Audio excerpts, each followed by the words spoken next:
คลิปนี้จะพามาชมตัดแก้วเนาะอยู่บ้านพาโบเมืองเมืองทองแขวงบุรีรัมย์ไซว่าสิงามสำใดติดตามชมไปนำเดียวเด้อ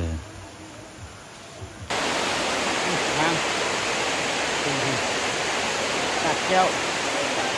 งามเพิ่มความล้ำลึกงามงามชมราคายางมาเมื่อยเนาะงามดิเนาะ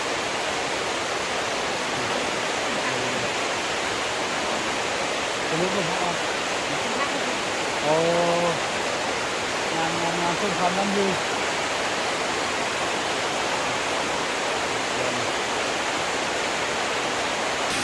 ว้าวอลังการดูตาดนี่งามบ่โอ้งามงามชมความล้ำลือเลยได้มาเห็นแล้วบัดนตัดแก้วเด้อ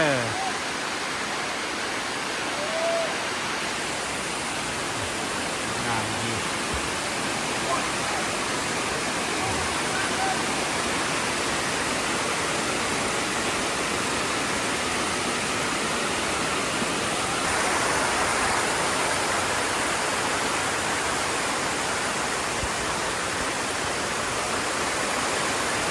งามบ่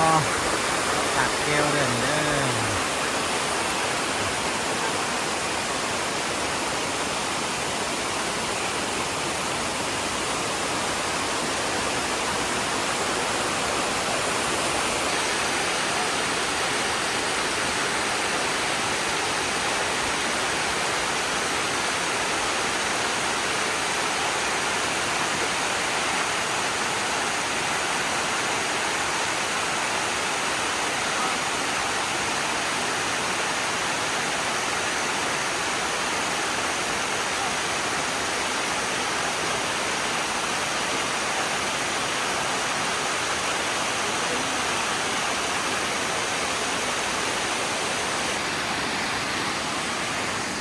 นี่จะเป็นสันที่หนึ่งสันหนึ่งนี่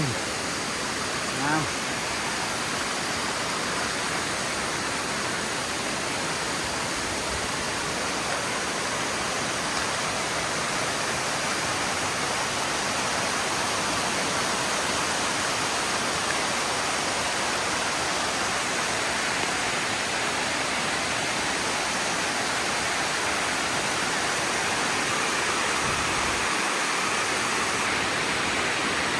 ทีมงานกำลังขึ้นมา